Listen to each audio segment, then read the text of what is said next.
이 시간 말씀 안 해도 알겠지만 헌신 예배를 위하여 지금 요즘 파워 있고 은혜로운 말씀으로 한창 뜨고 계시는 목사님이 계십니다.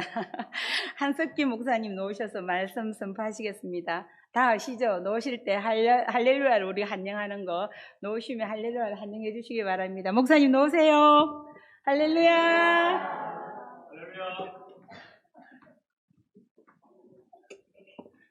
네, 감사합니다. 헌신 예배만 계속했으면 좋겠어요. 아니, 소개를 너무 거창하게 해주셔가지고 별 볼 일 없는 사람이 늘 헌신 예배만 하면 그냥 붕 뜨는 것 같아가지고 너무 감사한 것 같아요. 네, 오늘 우리가 또 우리 2여전도의 헌신 예배, 연합 헌신 예배를 통하여서 또 하나님의 은혜를 우리가 함께 나누기를 원합니다. 우리가 루키스 1장 15절부터 우리 18절까지 말씀을 우리가 함께 살펴보았습니다. 오늘 이 본문의 말씀을 가지고 선택이라고 하는 제목으로 같이 말씀을 잠시 나누면서 하나님의 은혜를 나누고자 합니다. 말씀을 준비하면서 우리 헌신 예배인데, 우리 여전도의 연합 헌신 예배인데 어떤 말씀을 같이 나눌 수 있을까라고 고민하고 그렇게 기도하는 가운데 그 전부터 계속해서 하나님께서 주신 이 마음이 여전도의 헌신 예배할 때 룻기서에 있는 말씀을 좀 나누면서 룻이 선택한 이 선택이 어떤 선택이었는지에 대해서 같이 한번 살펴보면서 오늘 우리가 선택해야 될 그 선택이 어떤 선택이어야 하는지를 우리가 함께 보고, 그래서 우리 또한 그렇게 하나님 앞에서 이렇게 헌신적인 모습으로 나가는 모습을 우리가 가졌으면 좋겠다라고 하는 마음들을 가져보았습니다. 그래서 오늘 이렇게 본문의 말씀을 우리 가지고 우리가 선택이라고 하는 제목으로 같이 말씀을 나누고자 합니다. 1980년대에 보면 80년 전국을 강타했던 CF의 아주 유명한 그 CF 문구가 하나 있어요. 이제 이렇게 카피가 하나 있는데 그것이 무엇이냐니까 어느 전자회사에서 가전제품을 좀 많이 팔기 위해서 했던 이 문구입니다. 그 시대를 80년대 후반과 그리고 90년대 초반을 살았던 사람들은 아마 다 기억을 할 수 있습니다. 그것이 무엇이냐니까 순간의 선택이 10년을 좌우한다라고 하는 것이죠. 그 시대를 살았던 분들은 이 문구를 다들 기억하실 것입니다. 다 기억하면 이 문구가 굉장히 유명해졌습니다. 굉장히 유명세를 타서 우리나라에 굉장히 획기적인 어떤 바람을 불러일으켰고요. 결국 물론 이 문구 때문에, 이 카피 문구 때문에 그렇게 된 건 아니지만 결국 그만큼 이 자기 제품에 대한 자신감이 있었죠. 그래서 그 제품에 대해서 확실하게 이제 만들고 그렇게 하면서 결국에는 이 기업이 엄청난 기업이 되고 지금은 세계적인 그러한 어떤 메이커로 발전하게 되는 그러한 모습들을 우리가 보게 됩니다.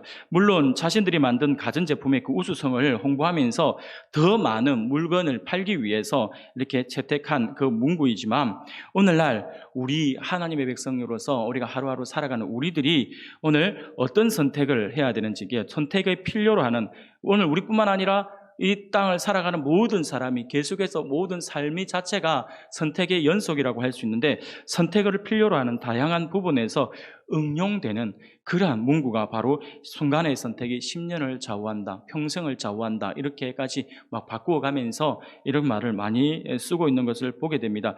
사랑하는 여러분, 가전제품을 하나 고르는 데만 해도 고민을 하면서 선택을 해야 하는데 인생을 살다가 만나는 수많은 선택의 기로에서 우리가 어떤 선택을 하느냐는 정말 중요한 것이다 라고 할 수가 있다는 것입니다. 그만큼 우리에게 있어서 선택은 중요하다라고 할 수 있을 것입니다.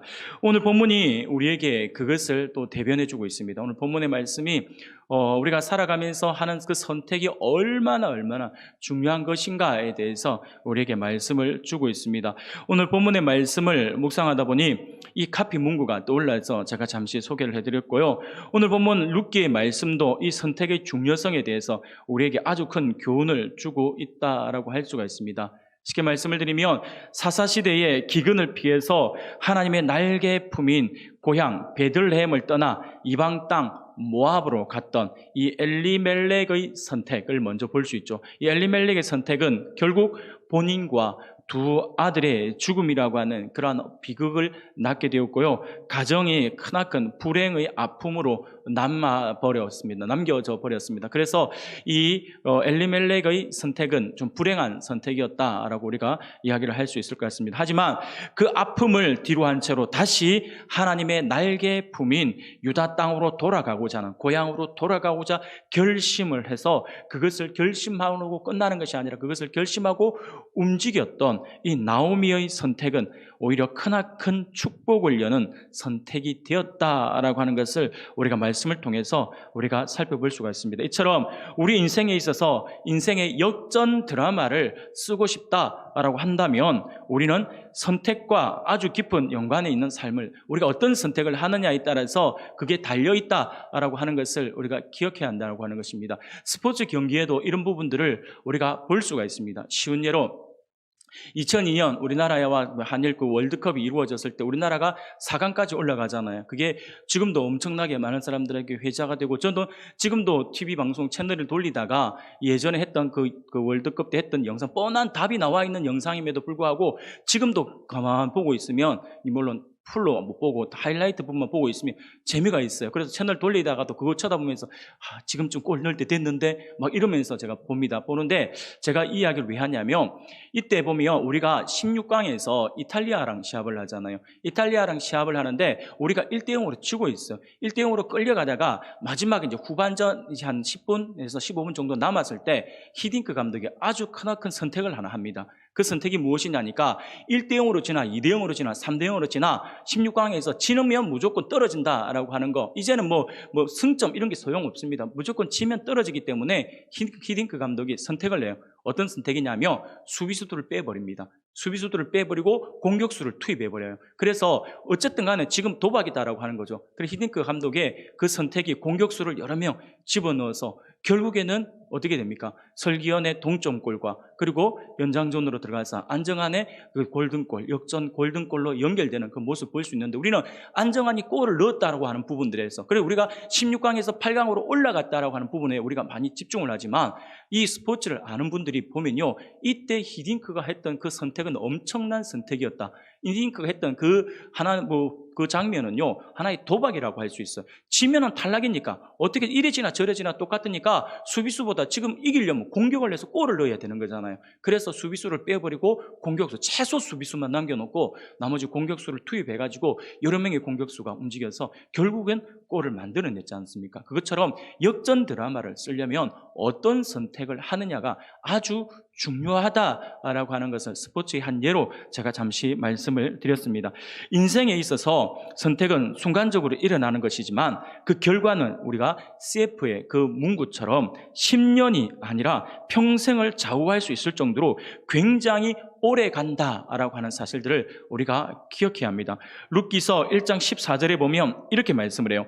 그들이 소리를 높여 다시 울더니 오르바는 그의 시어머니에게 입맞추되 룻은 그를 붙쫓았더라 라고 말씀을 합니다. 오늘 15절 말씀부터 보았지만 14절 말씀 그 앞에서 나오미가 이제 내가 고향으로 돌아가야겠다라고 하면서 일어서서 고향으로 가려고 하는데, 지금 두 며느리가 역시 홀로 된 거잖아요. 아들 다 죽고 나니까 홀로 되어 있으니까 이 두 며느리를 데리고 가는 것이 너무나도 부담스러운 거예요. 그리고 이 젊은 이 두 며느리들은 앞으로 지금 나이가 어리기 때문에 아주 창창한 거예요. 그래서 재혼도 할 수 있고 자기의 고향으로 돌아가서 그냥 그렇게 살아가며 내가 저 베들레헴 고향으로 돌아가서 그렇게 힘들게 살아갈 건 뻔하니까 두 며느리에게 고생을 시켜서는 안 되겠다라고 하는 생각들을 가졌던 것 같아요. 그래서 그들에게 선택권을 줍니다. 그래서 너희들이 고향으로 돌아가라. 나는 이제 나의 고향으로 돌아갈 테니까 너희들은 너희 집으로 가라라고 합니다. 처음에 두 며느리가 다 안 가겠다라고 버티지만 결국 나오미가 계속해서 강건하니까 이렇게 가니까 오르바라고 하는 그 며느리는 이제 시어머니인 나오미를 떠나가서 입맞추었다라고 이야기를 합니다. 마지막 인사를 하고 떠났다라고 하는 것이죠. 그러나 룻은 끝까지 그 어머니 시어머니를 붙들었다라고 하는 말씀입니다. 이방 땅 모압에서 남편과 두 아들을 잃은 나오미는 다시금 하나님의 날개품 안으로 들어가고자 합니다. 그래서 이방 여인인 며느리들을 다시 그들의 부모와 민족의 품으로 돌려보내려고 했던 것이죠. 며느리들이 돌아가지 않겠다라고 하자 결국 계속 강건하고 그렇게 해서 돌아가다라고 이야기하니까 결국 조금 전에 말씀드린 것처럼 이게 오르바는 가고 나오미는 남았다라고 하는 것이죠. 사랑하는 여러분, 나오미가 끝까지 죄송합니다. 룻이 끝까지 시어머니 나오미를 붙잡고 함께 갈 것이다라고 하는 것은 바로 룻의 선택이었습니다. 룻이 그것을 좀 선택한 것이죠. 그런데 우리가 룻의 이 선택을 가만히 우리가 묵상하며 그냥 선택이 아니라 룻의 이 선택은 어떻게 보면 그녀의 헌신적인 선택이었다라고 하는 것을 우리가 볼 수가 있습니다. 사랑하는 여러분, 우리가 무엇인가를 선택할 때는 아주 신중해야 합니다. 심사숙고해야 합니다. 그냥 아무 생각 없이 해서는 안 될 것입니다. 우리의 시간이라고 하는 것은 다시 돌아올 수 없는, 돌이킬 수 없는 것이기 때문에 우리는 선택을 할 때 그냥 단순하게 이 선택에서 틀리면 뭐 다음번에 또 다른 거 하지. 물론 그렇게 여러 번 경험을 해보면서 시행착오를 겪어서 바른 것을 선택할 수는 있지만 우리가 하나의 선택을 할 때는 그만큼의 시간이라고 하는 것들이 소요가 되기 때문에 이 선택은 아주 신중하게 선택을 해야 합니다. 그런데 선택을 신중하게 하라 그러니까 뭐 무조건 선택을 신중하게 해가지고 밥 뭐 먹을래 그러니까 선택을 못하는 사람이죠. 너무 심각해져가지고 뭐 먹어야 되지 막 그렇죠. 얼마나 심사숙고를 많이 하든지 결국 선택 못하고 식당 가서 아무거나 주세요라고 막 이야기를 아무거나라고 하잖아요. 실제로 제가 저번에 어디 뭐 인터넷을 봤는데 경기도 어느 지역에 어느 식당에 실제로 그런 메뉴가 있대요. 아무거나. 예. 아무거나 메뉴가 있대요. 그럼 이게 아무거나가 뭐냐 하니까 그냥 아무거나 주세요. 그러면 그냥 그날 사장님의 추천 메뉴를 이제 요리를 해서 이제 나간다라고 하더라고요. 그만큼 우리가 선택을 잘 못해가지고 너무 심사숙고한 나머지 이 먹는 것 가지고도 선택을 못하니까 막 그런 것들이 나온 것 같아요. 여하튼 간에 먹는 거에 대한 선택은 우리가 심사숙고할 필요가 없습니다. 그냥 먹는 거는 심사숙고하면 배만 더 고파요. 그냥 아무거나 그러시면 됩니다. 그래서 그거는 좀 우리가 생각을 해볼 수 있겠지만 그냥 우리가 인생에 있어서 어떤 중요한 선택의 기로에 있을 때는 우리는 아주 심사숙고해서 그것을 선택을 해야 한다라고 하는 것입니다. 룻은 시어머니 나오미를 따르겠다라고 하는 그 각오와 선택을 하게 됩니다. 그리고 그녀는 고백합니다. 무엇이라고 고백을 하나요? 16절에 이런 고백을 하죠. 우리 16절 같이 한번 읽어볼까요? 16절입니다. 같이 읽겠습니다. 시작. 룻이 이르되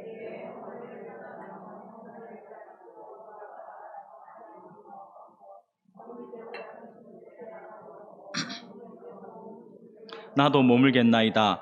어머니의 백성이 나의 백성이 되고 어머니의 하나님이 나의 하나님이 되시리니. 아멘. 이것은 그녀의 신앙적인 고백이라고 할 수 있습니다.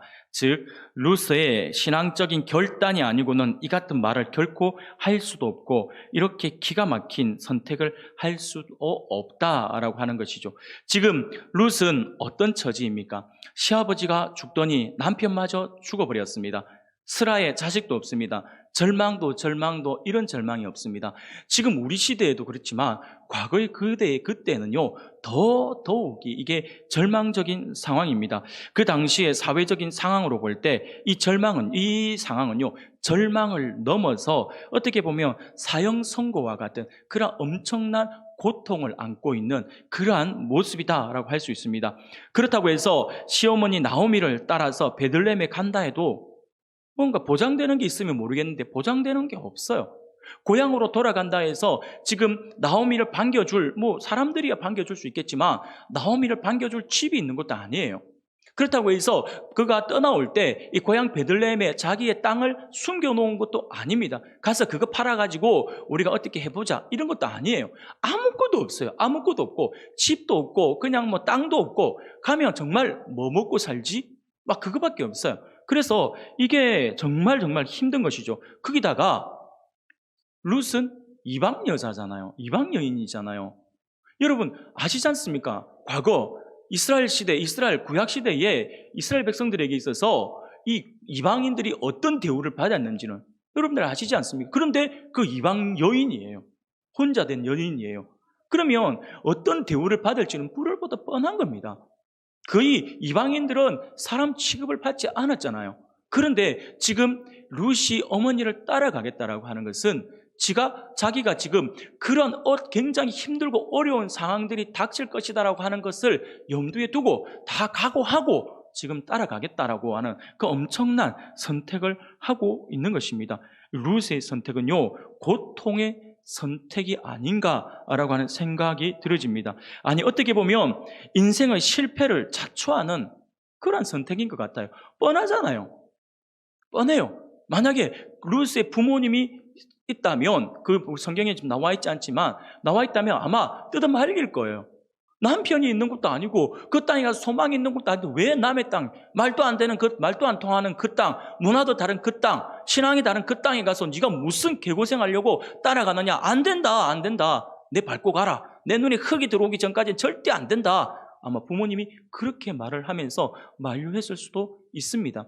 그만큼 룻이 지금 하고 있는 이 선택은 어려운 선택, 굉장히 힘든 선택이라고 할 수가 있는 것입니다. 그럼에도 불구하고 룻은 죽기를 각오하고 시어머니를 따르기로 지금 결심하고 있는 것이죠. 그러므로 룻의 이 선택이 바로 그녀의 헌신적 선택이었다라고 이렇게 말을 할 수 있다라고 하는 것입니다. 사랑하는 여러분, 헌신이 무엇입니까? 지난번에도 제가 잠시 말씀을 드렸는데 헌신의 사전적인 의미를 찾아보면요, 어떤 일이나 남을 위해서 자신의 이해관계를 생각하지 않고 몸과 마음을 바쳐 있는 힘을 다하는 것이 헌신이다라고 사전에서는 이렇게 설명을 하고 있습니다. 지금 룻의 모습을 보면 딱 이 헌신의 단어와 너무나도 딱 맞는 그런 모습을 지금 룻이 보여주고 있다라고 하는 것이죠. 자신의 일신의 유익을 위해 선택하는 것이 아닙니다. 그냥 시어머니 나오미를 따르며 그녀를 복양하겠다라고 하는 것이죠. 조금 전에도 말씀을 드린 것처럼 나오미에게 유다 땅으로 가면 숨겨놓은 재산이 있는 것도 아닙니다. 팔 수 있는 땅이 있는 것도 아니고요. 그냥 자기 혼자서도 겨우 살아갈까 말까 한 그러한 굉장히 어려운 처지입니다. 그 낯선 땅으로 어머니를 복양하기 위해서 따라 나서겠다라고 하는 것이 룻의 선택이었다라고 하는 것이죠. 그러니 룻의 이 선택을 우리가 어찌 그녀의 헌신적 선택이 아니라고 말을 할 수 있겠냐는 것이죠. 사랑하는 성도 여러분, 그러나 이러한 룻의 헌신적 선택은 결국 어떻게 됩니까? 우리가 이후의 말씀 그리고 성경 전체에 우리가 말씀을 통해서 우리가 잘 알고 있는 것처럼 결국 룻의 이 선택은요, 이 헌신적 선택은 그녀의 인생을 바꾸어 놓는 엄청난 선택이 되었다라고 하는 것을 우리가 알고 있습니다. 위대한 다윗, 지금까지도 이스라엘에게 있어서 가장 위대한 왕이 누구이십니까? 라고 물어보며 다윗을 이야기합니다. 심지어 이스라엘, 여러분 이스라엘 국기 아시죠? 이스라엘 국기에 그려져 있는 별, 삼각형 두 개를 거꾸로 이렇게 포개 놓은 그 별 이름이 뭔지 아세요? 다윗의 별이라고 이야기합니다. 그만큼 그들에게 있어서 최고의 자부심은 다윗이에요. 다윗이 가장 이스라엘의 영광을 누렸기 때문에 다윗은 그들에게 최고의 왕이죠. 그 다윗의 증조모가 누구냐니까 바로 이 룻이었죠. 다윗의 증조모가 되고요. 더 나아가서는 인류를 구원하시는 우리 예수님의 조상이 되었죠. 마태복음 1장에 놓는 그 족보에도 이름이 올라가 있는 엄청난 복을 누렸던 사람이 바로 이 룻이었습니다. 룻의 이 선택이 그런 엄청난 결과를 가져왔다라고 하는 것이죠. 사랑하는 여러분, 그러면 그녀가 선택한 이 헌신적 선택을 우리가 구체적으로 살펴보면 어떤 선택이었을까요? 그녀가 시어머니 나오미를 따라가겠다고 선택한 것은 단순한 선택이 아니었습니다. 세상 가치관 속에서는 결코 할 수 없는 선택이었죠. 세상과는 다른 선택을 지금 하고 있는 것입니다.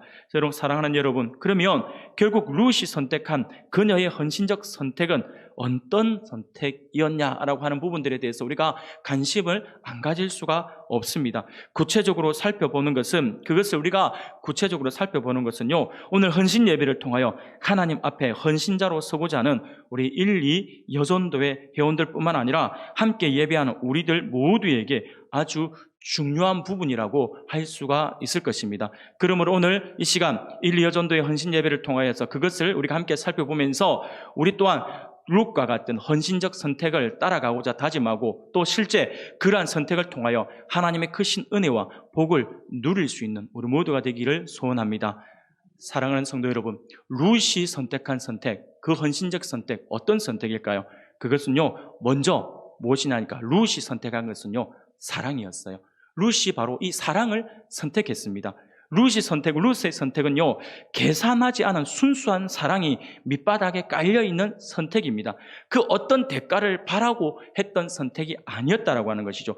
이것을 다르게 표현한다면 그냥 사랑의 선택이다라고 이야기를 할 수 있지만 이것을 조금 더 나아가면 이 사랑을 어떤 사랑이라고 우리가 표현을 할 수 있냐면 바로 헤세드의 사랑이었다라고 이야기할 수 있습니다. 헤세드라고 한번 들어보셨습니까? 헤세드는 성경에 나오는 하나님의 그 사랑을 표현하는 그 엄청난 사랑을 표현하는 수많은 단어들을 한마디로 종합해서 표현을 하는 것이 바로 이 헤세드입니다. 헤세드가 저는 지금 사랑으로 표현을 했지만 헤세드는 사랑만을 가지고 있는 것이 아닙니다. 이 헤세드는요, 긍휼이라고 하는 표현도 그 안에 포함되어 있고요, 인애라고 하는 표현도 그 안에 포함되어 있습니다. 그래서 어떤 부분에서는 인애로 해석되다가 어떤 부분에서는 긍휼로 해석되다가 그리고 다른 부분에서는 사랑으로 또 해석을 되다가 자비로도 해석을 되고요, 종합 세트 같은 단어예요. 그렇기 때문에 헤세드라고 하는 단어는 너무너무나도 중요한 단어입니다. 하나님의 지극한 그 사랑, 우리는 아가페라고 이야기하잖아요. 아가페 사랑이라고 들어보셨죠? 헬라어로 아가페 사랑이라고 이야기하잖아요. 히브리어로는 우리가 헤세드라고 이야기를 할 수가 있습니다. 지금 룻이 보여주고 있는 그 사랑이 바로 이 헤세드의 사랑입니다. 하나님이 베푸시는 대가 없는 긍휼의 사랑이 바로 이 헤세드인 것이죠. 우리가 흔히 마주치는 사랑은 그 동기의 순수성에 의심스러운 부분이 많이 있습니다. 주고 받기식의 그런 계산적인 사랑을 많이 합니다. 내가 이것을 주었으니 너도 이것을 줘야 된다. 주거니 받거니라고 하는 그것이 오늘 우리들의 어떤 베이스에 많이 깔려 있는 것을 보게 되거든요. 그런데 헤세드는요, 이런 계산이 없어요. 이거는 그냥 순수한 동기로 내가 이것을 해주니까 다음에 네가 나한테 이렇게 해주겠지라고 하면 그것은 헤세드가 아닙니다. 헤세드는요, 그냥 갚을 수 있는 능력이 없는 사람에게, 나에게 어떤 것을 해줄 수 없는 사람에게 무한정으로 베풀어주는 사랑이에요. 하나님의 지극하신 사랑, 어머니의, 아버지의 자녀들을 향한 내리사랑, 다 헤세드에 포함되는 겁니다. 어떤 대가를 바라지 않고 사랑해주는 그거. 지금 헤세드의 사랑을 이 룻이 보여주고 있다라고 하는 것입니다. 사랑하는 성도 여러분, 인생 최고의 배움은요, 저는 사랑이 아닌가라고 하는 생각을 해보게 됩니다. 사람은 태어나서 학문도 배우고 삶의 지혜도 배우는 등 여러 가지 많은 것들을 우리가 배우게 됩니다. 하지만 그 무엇보다도 우선적으로 배워야 될 것이 무엇일까요? 그것을 저는 사랑이라고 생각합니다. 그래서 저는 인생 최고의 배움은 사랑이라고 생각을 하는 것입니다. 어떻게 보면 인생이 힘든 이유, 그것이 무엇인가 한번 생각해 보았어요. 인생이 힘든 이유는요, 그냥 한번 생각해 보니까 우리가 사랑에 미숙하기 때문이 아닌가라는 생각을 해보게 됩니다. 무엇이 부족해서 불행한 것이 아닙니다. 사랑에 미숙해서 우리는 불행한 것이라고 말을 할 수 있다고 하는 것입니다. 결국 우리가 사랑을 바로 배우면 하나님께서 우리에게 허락하시는 인생을 우리가 제대로 배우게 된다라고 하는 것이죠. 하나님의 사랑도, 이웃에 대한 사랑도, 우리가 사랑을 제대로 배우며 그 모든 관계가 회복되게 되어 있다라고 하는 것이죠. 그래서 사랑이 중요하다라고 제가 말씀을 드리고 있는 것입니다. 사랑하는 우리 성도 여러분, 사랑을 아는 것은 행복을 아는 것입니다. 사랑을 아는 것은 지혜를 아는 것입니다. 룻은 이 사랑을 할 줄 아는 사람이었습니다. 우리가 알고 있는 것처럼 사랑이라고 하는 것은 그것이 무엇인지 아는 사람이 바르게 사랑을 할 줄 안다라고 할 수 있습니다. 쉽게 말씀을 드리면 사랑을 제대로 받아본 사람이 제대로 된 사랑을 할 줄 안다라고 하는 것이죠. 우리가 집안을 보면, 자녀를 키우다 보면 그런 것을 볼 수 있어요. 부모님으로부터 진짜 사랑을 경험한 우리 자녀들은요, 나중에 커서 그 사랑을 정말 나누어 줘요. 그리고 자녀를 낳으며 엄마 아빠에게 받았던 그 사랑을 그대로 내리 사랑을 하게 되어 있습니다. 그런데 만약에 가정 안에서 좀 어려움이 있다라고 하고 부모님에 대해서, 부모님이 아니면 특히 우리가 뭐 어머니도 그렇겠지만 아버지도 그렇고 자녀들에게 어떤 사랑의 부분에 미숙하다라고 한다면 10중 8구 그 부모님이 자랄 때 부모님으로부터 그 부모의 부모님으로부터 그러한 사랑을 경험하지 못해서 사랑의 결핍에서 비롯되어서 그런 것들이 나타날 수 있다라고 하는 것은 우리가 많은 심리학자들의 연구를 통해서도 우리가 알 수 있는 것이죠. 사랑을 경험한 사람, 진짜 사랑을 체험한 사람이 참 사랑을 나눌 수가 있다라고 하는 것입니다. 바로 룻을 지금 이야기하면서 이 사랑을, 그 부분을 제가 지금 이야기를 합니다. 룻이 제대로 된 사랑을 그가 알고 있었다라고 하는 것이죠. 룻이 제대로 된 사랑, 곧 하나님의 헤세드의 그 사랑을 할 줄 아는 사람이었다라고 이야기를 드리고 싶은 것입니다. 그러면 룻이 지금 이방 여인이잖아요. 이방 여인인 이 룻이 어떻게 하나님의 그 헤세드의 사랑을 그녀가 알고 있었을까요? 그것은 누군가에게로부터 가르침을 받거나 누군가에게부터 그 사랑을 받았다라고 하는 걸 알 수가 있는 것이죠. 조금 전에 말씀드린 것처럼 진짜 사랑을 받은 사람이 그 사랑을 나눌 수 있다고 했잖아요. 그것처럼 룻이 지금 참 사랑을 나누고 있는 이 모습, 사랑을 선택하고 있는 이 모습, 하나님의 헤세드 사랑을 알고 있는 이 모습이라고 한다면 누군가 그녀에게 헤세드의 사랑을 전해 주었다라고 하는 것을 알 수가 있겠죠. 그 누군가가 누굴까요? 바로 시어머니 나오미입니다. 나오미가 아무 이방 여인을 며느리로 받아들였지만 그녀는 하나님의 그 헤세드의 사랑으로 며느리들을 대했다는 것이죠. 그래서 며느리들을 사랑하고 며느리들에게 참 사랑을 베풀어 주었던 것이죠. 그러니까 고향으로 돌아가라 했더니 둘 다 안 돌아가겠다라고 버티는 거잖아요. 형식적으로 그냥 한 3번은 거절해야지 싶어서 아니요 라고 거절했던 것이 아니라 진짜 거절한 겁니다. 어머니와 함께 있고 싶어서 가라고 하니까 대성통곡을 하면서 오르바 또한 결국은 떠났지만 울면서 떠나가는 모습을 우리가 볼 수 있거든요. 이 나오미가 보여주고 내리 사랑으로 보여주고 베풀어 주었던 사랑이 바로 이 헤세드 사랑이었던 것이죠. 그러면 나오미는 누구에게서 이 헤세드의 사랑을 경험했을까요? 바로 신앙인 하나님이시죠. 그녀가 믿는 하나님, 그녀가 믿는 하나님을 통해서 하나님의 그 참 사랑을 이 나오미가 경험을 했던 것이죠. 그 경험을 하니까 그 사랑을 내리 사랑으로 자녀들에게, 며느리에게 베풀어주고 며느리에게 베풀어준 그 사랑 다시 자기에게로 돌아오는, 헤세드의 사랑으로 돌아오는 그것을 오늘 본문에서 우리에게 보여주고 있더라고 하는 것이죠. 사랑하는 여러분, 바로 나오미가 하나님으로부터 그 사랑을 배웠던 것이죠. 그녀가 배운 그 사랑이 바로 하나님으로부터 오는 헤세드의 사랑이었던 것입니다. 사랑하는 성도 여러분, 헤세드의 사랑은요, 하나님이 우리에게 베푸시는 은혜의 사랑입니다. 이 사랑은 하나님의 백성이라고 하면서도 끊임없이 하나님을 배반하는 우리들을 향한 하나님의 변함없는 사랑입니다. 독생하신 아들을 보내주시면서까지 희생으로 끊임없이 다가온 하나님의 사랑, 그것이 헤세드입니다. 바울은 로마서 5장 8절에서 이런 고백을 하죠. 우리가 아직 죄인 되었을 때 그리스도께서 우리를 위하여 죽으심으로 하나님께서 우리에 대한 자기의 사랑을 확증하셨느니라. 우리가 하나님을 알고 우리가 하나님을 찾고 그래서 하나님 우리를 보살펴 주세요라고 해서 엎드린 것이 아니라 뭐라고 이야기합니까? 우리가 아직 죄인 되었을 때 하나님을 몰라요.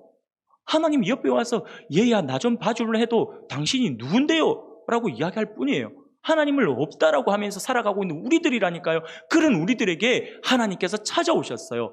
하나님께서 찾아오시고 그의 아들을 죽음으로 내어주면서까지 우리를 사랑하시고 우리를 살려주셨다니까요.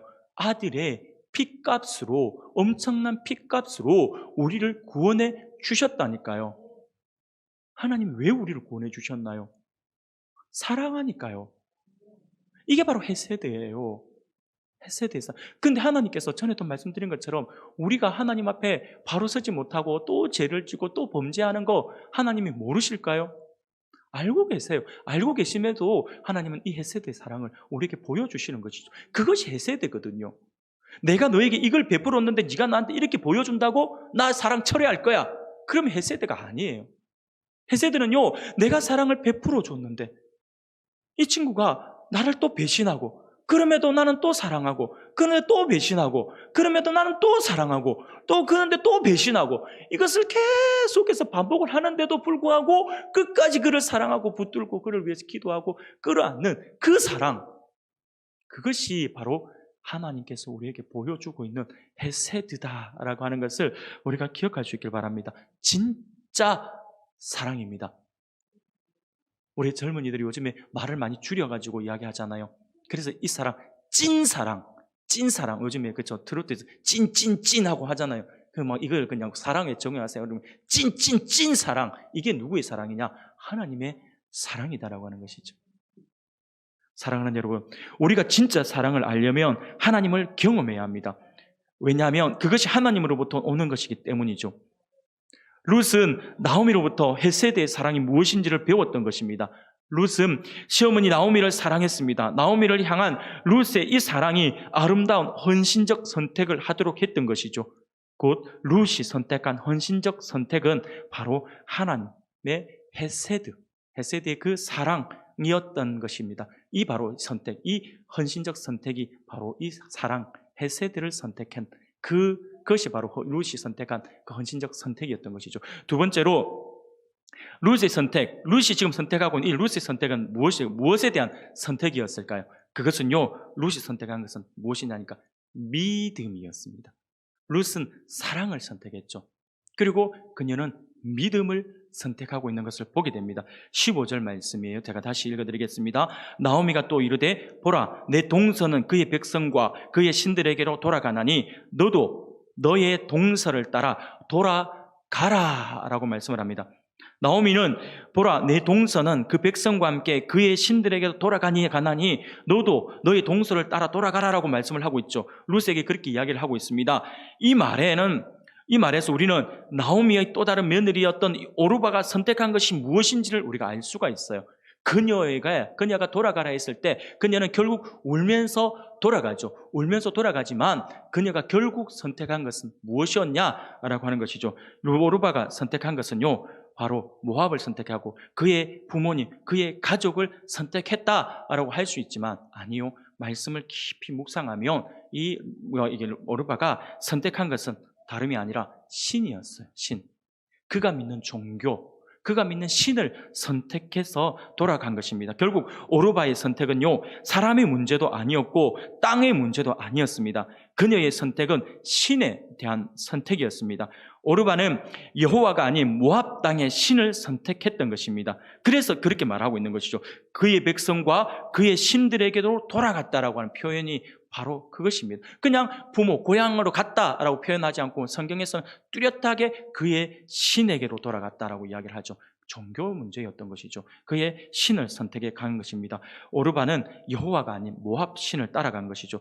그러나 룻은 이방 여인이었으나 복음을 받아들여서 하나님을 향한 신앙을 가졌던 것이죠. 그녀는 시어머니로부터 여호와를 믿는 신앙을 전수받았습니다. 헤세드의 사랑을 통해서. 도대체 어머니가 우리에게 어떻게 이방 여인인 우리에게 이렇게까지 사랑해 주시지? 어머니가 믿는 하나님이 도대체 어떤 하나님이실까? 라고 하면서 그녀가 보여준 그 사랑, 헤세드의 사랑을 통해서 어머니의 그 신이신 하나님, 그 하나님을 자기도 믿게 되는 것이죠. 바라보면서 그것을 자연스럽게 그것을 받아들인 것이죠. 그러면서 이것이 진짜구나 라고 하는 것을 그녀가 알게 되었는 것이죠. 룻은 시어머니로부터 여호와를 믿는 신앙을 전수받았습니다. 그래서 룻은 어머니의 백성이 나의 백성이 되고 어머니의 하나님이 나의 하나님이 되시니라고 고백을 하고 있는 것입니다. 그냥 단순한 고백이 아니에요. 어머니의 백성이 내 백성이 된다라고 하는 말이 무슨 말인지 아시겠습니까? 그냥 내가 고향으로 가서 어머니가 만나는 그 백성들을 내가 믿는 어머니가 함께 있는 그 백성들 제가 받아들이겠습니다. 이게 아니라 신앙 공동체 안으로 들어가겠다라고 이야기를 하고 있는 거예요. 지금 베들레헴이라고 하는 그 하나님 나라의 그 동네, 그 마을, 하나님이 다스리는 그러한 나라로 내가 들어가서 그곳에서 만나는 사람들과 내가 온전한 교제를 나누면서 그 백성들과 함께 동화되어서 내가 그 백성이 되겠다라고 고백을 하고 있는 것이죠. 신앙적인 선택, 바로 내가 하나님만 믿겠다가 아니라 하나님을 믿는 많은 성도들과 함께 동화되어서 한 몸 지체로 내가 살아가겠습니다 라고 고백을 하고 있는 것이죠. 그래서 어머니의 백성이 나의 백성이 되고 어머니의 하나님이 나의 하나님이 되겠다라고 고백을 하고 있는 것입니다. 신앙적 선택, 믿음을 선택하고 있는 것이죠. 룻은 단순히 나오미를 인간적으로 사랑하며 따라가 나선 것이 아닙니다. 나오미를 향한 룻의 사랑은요, 하나님을 사랑하는 믿음에서, 마음에서 나온 것입니다. 그녀는 나오미에게서 나오미의 하나님을 보았던 것입니다. 그러므로 룻이 기꺼이 나오미를 따라 나설 수 있었던 것입니다. 그것은 바로 신앙의 힘이었다라고 하는 것이죠. 하나님은 룻으로 하여금 모든 것을 포기하고 나오미를 따라 나서도록 하셨던 것이죠. 그렇습니다. 우리가 사람에게 빠져서 사람을 쫓아간다면 그 관계는 오래 가지 못합니다. 그러나 하나님을 믿고 하나님의 사랑에 근거한 그 관계는 오래 간다라고 하는 것을 기억할 수 있기를 바랍니다. 그것이 아닌 상태에서 인간에 대한 정의나 연민으로 시작한 관계는요, 어떤 계기가 되면요, 속절없이 무너지고 실패하게 되어 있다라고 하는 것을 기억할 수 있기를 바랍니다. 이것은요, 아브라함과 롯, 여러분 룻과 롯을 구별해야 됩니다. 지금은 롯입니다. 아까는 룻이었고요. 아브라함과 롯의 관계를 통해서 롯의 관계를 통해서 우리가 잘 알 수 있습니다. 예, 제가 롯 헷갈릴 수 있잖아요. 그럼 제가 앞으로 좀 발음을 제대로 하겠습니다. 이게 롯은 제가 롯이라고 하겠습니다. 그러면 구분하기 좋겠죠. 룻은 좀 발음이 잘 안 되네요. 롯. 예, 그럼 이 롯은 아브라함의 조카 롯이구나 아시겠죠? 자, 아브라함의 조카 롯이 죄송합니다. 롯이 따라오잖아요. 따라올 때 아브라함은 하나님의 말씀을 따라왔잖아요. 신앙을 따라갔잖아요. 그런데 롯은요, 그렇지 않았어요. 바로 인간적인 관계에서 삼촌을 따라 나섰던 것이죠. 결국 어떻게 됩니까? 어떤 재산 문제 때문에 분쟁이 일어나니까 어떻게 됩니까? 그게 자기의 목자들이 싸우니까 결국 나누어지잖아요. 나누어지는데 어쨌든 하나님의 말씀을 따라왔던 아브라함은요, 선택을 네가 하라. 네가 좌하면 나는 우하고 네가 우하면 나는 좌하겠다라고 하면서 배려하고 양보하는 모습을 보이지만 이 롯은 어떻게 합니까? 그냥 자기 눈에 좋은 대로 선택을 해서 소돔 땅으로 떠나버리는 것을 볼 수 있거든요. 인간적인 관계에서 맺는 것은 어떤 계기가 되면 반드시 깨어지게 될 수 있다고 하는 것을 우리가 기억해야 한다는 것을 하는 것이죠. 하나님을 제대로 우리가 믿으면 그렇게 되지 않는다고 하는 것입니다. 사랑하는 성도 여러분, 하나님이 빠진 인간관계는요, 오래가지 못합니다. 진짜 사랑은 하나님으로부터 온다라는 사실을 우리가 잊어서는 안 됩니다. 바로 하나님이 사랑이시기 때문입니다. 그러므로 하나님을 진짜 사랑하면 그 안에서 하나님을 사랑할 힘이 나오고요, 하나님을 사랑하는 그 사랑으로 서로 사랑할 때 서로의 약점과 한계를 뛰어넘을 수가 있다라고 하는 것이죠. 그래서 제가 조금 전에도 사랑을 배워야 된다라고 이야기하는 것입니다. 사랑을 배우면요, 허물이 보이지 않아요. 사랑을 보면요, 그냥 사랑스러워 보여요. 그냥 이쁘다니까요. 여러분, 죄송합니다. 여러분 식사 시간 다 지났고 좀 오후 시간이니까 좀 나른하고 잠도 오시잖아요. 예, 잠이 확 깨게끔 제가 지저분한 이야기를 하겠습니다. 여러분들 제가 발음을 변이라고 할게요. 예, 좀 적나라하게 이야기하는 것보다 원고가 유출된 것도 아닌데 어떻게 알고? 자, 변을 이야기해 보겠습니다. 자, 우리가 여러분 변을 보면서 귀엽다, 변을 보면서 좋아 하시는 분 계신가요? 없죠? 진짜 없죠? 근데 그 변이 갓 태어난 우리 아기의 변이라고 한다면요, 어떨까요? 말이 달라지겠죠. 갓 태어난 아기의 변 같으면 엄마들은요, 쫙 훑어봅니다. 아빠들은요, 가끔가다 아우 지저분해 이렇게 할 수 있는데 엄마들은요, 싹 훑어봐요. 그리고 변의 색깔이 어떻는가, 그러면서 더 심한 분들은요, 만져보고요, 이렇게 훑어보고 이 아이의 지금 장 상태가 어떻는가 확인해요. 만지기도 한다니까요. 어떻게 이게 가능하죠? 방금 지저분해서 하는데 남의 애 같으면 되지만 우리 애 같으면 가 안 된다니까요. 왜 그렇죠? 사랑 때문에 그렇다니까요. 내 아이니까 내가 사랑하니까. 이 변을 통해서 이 아이의 장 상태가 어떻는지, 지금 건강하게 자라고 있는지 아이가 말도 못 하잖아요. 근데 어쨌든 엄마가 박을 해야 되잖아요. 그래서 보는 거예요. 사랑이 있으니까 가능한 거예요. 사랑이 없으면 그건 누가 지금 그 똥을 뒤다 봅니까? 말도 안 되게. 아니잖아요. 사랑이. 그래서 제가 말씀을 드리는 거예요. 진짜 사랑, 찐 사랑이 있으면요, 허물은 허물로 보이지 않는다라고 하는 것이죠. 그렇기 때문에 우리가 하나님의 사랑이 우리 안에 가득해야 된다라고 말씀을 하고 있습니다. 그러므로 어떻게 보면 룻은요, 시어머니 나오미만 보고 따른 것이 아니라 룻은 어머니께서 죽으시는 곳에서 나도 죽어 거기 묻힐 것이다 라고 17절에 이야기를 하잖아요. 이 말씀은 시어머니가 죽을 때까지만 그를 따르는 것이 아니라 시어머니가 죽고 난 이후에도 유다를 떠나지 않겠다라고 이야기를 하는 것이죠. 이유가 뭐냐니까 바로 하나님 때문입니다.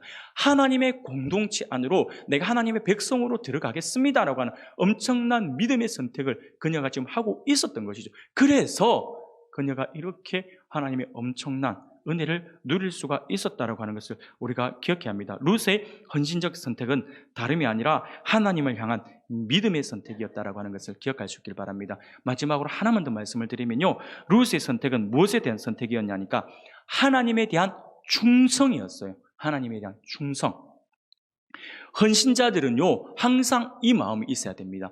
헌신자들은 이 세 가지가 반드시 있어야 돼요. 사랑과 믿음과 충성이 반드시 있어야지만 우리가 제대로 된 헌신을 할 수가 있습니다. 17절 말씀입니다. 어머니께서 죽으시는 곳에 나도 죽어 거기 묻힐 것이라. 만일 내가 죽는 일 외에 어머니를 떠나면 어머니께서 내게 벌을 내리시고 더 내리시기를 원하나이다 라고 하는 엄청난 각오의 말씀을 하고 있습니다. 룻이 어떤 마음을 가지고 지금 어머니 나오미를 따라가겠다라고 하는 것인지를 잘 보여주고 있는 고백이죠. 그녀는 죽음을 불사한 일사각오의 심정으로 시어머니 나오미가 죽을 때까지 충성을 하겠다라고 하는 그 마음으로 따라 나선 것입니다. 룻의 선택이 우리에게 감동을 주는 이유가 바로 거기에 있습니다. 사랑하는 우리 성도 여러분, 오늘날 우리가 어떻게 보면 충성이 희귀한 시대를 우리가 살아가고 있다고 할 수 있을 것 같습니다. 오히려 배신이 난무한 시대가 지금 우리 시대가 아닌가라는 생각이 들어집니다. 그러면 사람들이 왜 배신을 할까요? 그것은요, 충성을 해도 대가를 받지 못할 것이다라고 생각을 하기 때문입니다. 충성하면 오히려 공경에 빠질지도 모른다라고 하는 생각을 하기 때문에 충성을 하지 않습니다. 충성하는 것보다 배신하는 것이 내 삶을 보호하는 길이라고 생각을 하면서 충성을 거부하죠. 물론 이때에도 배신이라는 말은 쓰지 않죠. 어쩔 수 없는 선택이었다라고 하는 말로 자신의 행동을 포장하려고 하고 자신의 그 어리석은 행동을 합리화시키려고 하는 것이 인간의 어리석은 모습입니다. 그런데 우리 예수님은요, 계시록 2장 10절에서 이렇게 말씀을 합니다. 네가 죽도록 충성하라. 그리하면 내가 생명의 관을 내게 주리라 라고 말씀을 합니다. 하나님에 대해 죽도록 충성하는 삶을 살아갈 때, 그때 하나님께서 무엇을 우리에게 약속하십니까? 생명의 관을 주겠다. 이게 하나님의 약속입니다. 충성이 여러분 아무렇게나 우리가 던져버릴 수 있는 단어가 아닙니다. 충성은요, 아무나 할 수 있는 것이 아니에요. 충성은요, 성령의 9가지 열매 안에도 들어가는 거예요. 성령의 은혜가 있고 성령의 열매로 맺혀지는 것이죠. 그래서 충성은 우리가 쉽게 할 수 있는 것이 아닙니다. 군대에서 그냥 충성 인사할 때 충성하는 그런 거 아닙니다. 그런 게 아니라 하나님 앞에 진짜 충성하는 그것을 우리가 하나님께서 원하신다라고 하는 것이죠. 그것을 지금 나오미가 선택을 해서 하고 있다고 하는 것이죠. 나오미는 룻은 하나님을 향한 믿음을 선택을 했다라고 말씀을 드렸습니다. 그리고 그녀는 한 가지 선택을 더하고 있는 것이죠. 그냥 믿음 생활을 하겠다라고 하는 것이 아니라 하나님께 대한 온전한 믿음과 함께 충성을 하겠다. 충성을 다하겠다라고 하는 것을 선택을 하고 있는 것을 보게 됩니다. 사랑하는 여러분, 지금 이 룻이 선택하고 있고 있는 이 충성은요, 어떻게 보면 이 룻에게는 좀 위험한 부분일 수도 있어요. 왜냐하면요, 이 그녀가 섬기던 지금까지 자라오면서 섬기던 신을 포기하는 거거든요. 신을 포기하고 하나님을 믿고 하나님을 따르겠다라고 하는 그 선택이거든요. 근데 신을 선택하는 것을 바꾸는 것은 단순하게 내 개인의 신앙으로 끝나는 게 아니에요. 그때는 그 당시에는 이게 신앙이 전부 가족 신앙 안에 같이 들어있기 때문에 한 명이 잘못하면 모두가 싸잡아서 이게 좀 비난을 받게 되어 있거든요. 그렇기 때문에 이 그녀의 이 선택은요, 어떤 불이익이나 어떤 불행에 닥쳐올 수도 있는 그러한 모습입니다. 룻의 입장에서는 충성은 모압 신들에 대한 배신이라고 할 수가 있는 것이죠. 그러므로 불이익이나 불행에 닥쳐올 것 같은 그러한 연약한 마음을 가질 수 있는 것이 당연한 우리의 마음이거든요. 오늘날도 이런 분들 많아요.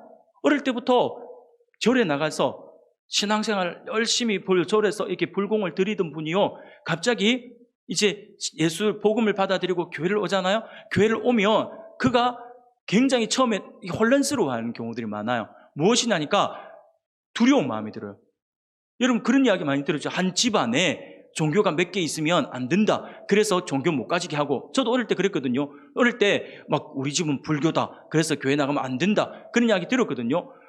근데 그런 이야기들을 정말 많이. 그런데 정말 그렇게 믿어요. 안 믿는 사람들은요, 내가 내가 부처님을 믿는데, 근데 우리의 자녀가 하나님을 믿는다라고 하면 왠지 우리 집에 뭔가 불화가 있을 것 같고, 그러니까 뭔가 좀 트러블이 생기면 그 봐라, 집에 종교가 둘이 있어서 그런 거 아니냐라고 이야기를 하잖아요. 근데 본인이 이제 믿잖아요. 그러면 무서워져요. 밤에 무섭다니까요. 그래서 만약에 집에 신주 같은 거 모셔놓은 사람들도 있어요.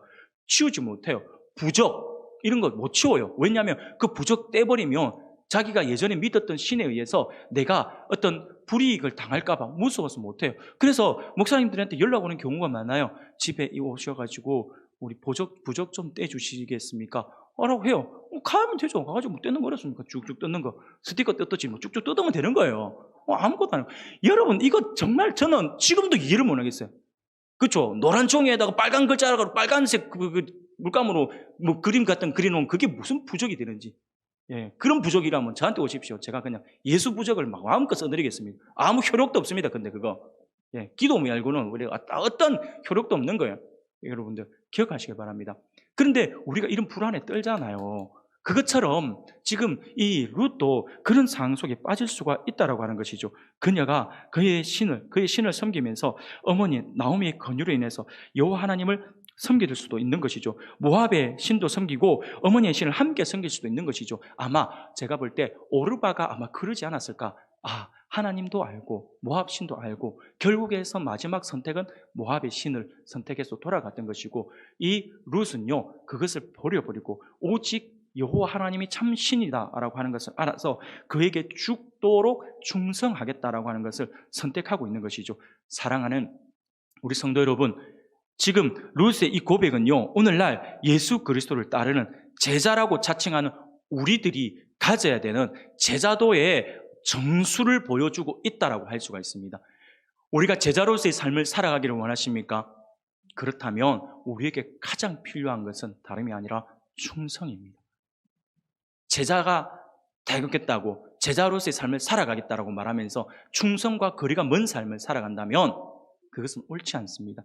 하나님 앞에 헌신된 자로서 내가 살아가겠습니다라고 하면서 하나님 앞에 충성하는 것을 외면한다고 한다면 그 헌신은 잘못된 헌신이라고 할 수가 있습니다. 사랑하는 여러분, 이것이 바로 16절, 17절에서 룻이 고백하는 그 고백 속에 있는 그것입니다. 바로 제자도입니다. 저는 제자도를 한마디로 정리를 하라라고 이야기한다면 저는 감히 충성이라고 말씀을 드리고 싶습니다. 제자로서의 가져야 될 덕목은 다른 것도 다 중요하지만 충성이다라고 하는 것 반드시 기억할 수 있기를 바랍니다. 사랑하는 성도 여러분, 우리 모두는 하나님의 부르심 앞에 나온 사람들입니다. 주님의 제자로 부름을 받은 사람들이죠. 그러므로 룻의 이 선택과 고백이 오늘 우리들의 고백이 되기를 소원합니다. 주님을 따르되 죽기까지 충성하며 따를 수 있는 우리 모두가 되기를 소원합니다. 이것이 바로 룻이 보여주고 있는 그녀의 헌신적인 선택이었다라고 하는 것입니다. 사랑하는 성도 여러분, 오늘 1, 2 여전도의 헌신 예배를 통해서 하나님의 말씀을 나누었습니다. 사랑하는 우리 1, 2 여전도의 우리 회원 여러분, 그리고 우리 성도 여러분, 오늘 오후 시간에 하나님께서 우리에게 주신 말씀을 기억할 수 있기를 바랍니다. 그리하여서 오늘 룻이 보여준 선택의 모습이 우리들의 헌신적인 모습이 되기를 소원합니다. 세상은 순간의 선택이 10년을 좌우한다라고 말하지만 우리 믿음의 사람들에게 있어서의 선택은 인생을 좌우한다라고 할 수 있습니다. 그러므로 믿음의 온전한 선택을 할 수 있기를 바랍니다. 룻처럼 그리스도 안에서의 온전한 사랑을 선택하여서 하나님이 기뻐하시는 사랑의 공동체를 이루어 나갈 수 있기를 바랍니다. 그리고 온전한 믿음과 제자로서의 온전한 충성을 선택하여서 오직 하나님만 바라보고 나갈 수 있는 우리 여전도회 그리고 우리 성도님들이 되시기를 바랍니다. 아무쪼록 룻이 헌신적 선택으로 선택한 그 사랑과 믿음과 충성이 오늘 우리 여전도회 그리고 우리 성도님들의 선택이 되어서 날마다 하나님의 영광을 온전히 드러내는 일에 쓰임받는 우리 1, 2 여전도회 그리고 성도님들이 다 되시기를 주님의 이름으로 축원합니다. 기도하겠습니다. 하나님 감사합니다. 오늘 하나님께서 우리에게 주시는 이 귀한 말씀들을 우리가 기억하며 우리가 나아갈 수 있기를 바랍니다. 오늘 1, 2 여전도의 연합 헌신 예배로 하나님 앞에 드립니다. 우리의 헌신 예배, 우리가 드리는 이 헌신 예배가 하나님께 기쁨이 되고 무엇보다 예배를 드림으로 끝나는 것이 아니라 우리가 온 마음으로 우리가 각오하고 헌신의 마음을 가지고 하나님 앞에 헌신자의 모습으로 나갈 수 있도록 하나님 우리를 도와주시옵소서. 그러기 위해서 룻이 헌신적 선택을 했던 그 선택이 오늘 우리들의 선택이 되기를 원합니다. 하나님을 사랑하는 그 사랑과 믿음과 충성이 우리 안에 온전히 묻어짐으로 말미암아 주님의 제자로서의 바른 모습으로 헌신하며 나아갈 수 있는 그런 은혜가 있을 수 있도록 도와주시옵소서. 우리 모두가 그러한 은혜 가운데 있어서 우리 은강교회 공동체가 하나님이 기뻐하시는 온전한 헌신의 공동체가 되어서 하나님의 영광을 온전히 드러낼 수 있는 그런 모습이 그렇게 나아갈 수 있도록 하나님 우리에게 복 내려 주시옵소서. 감사합니다. 예수님 이름으로 기도드립니다. 아멘.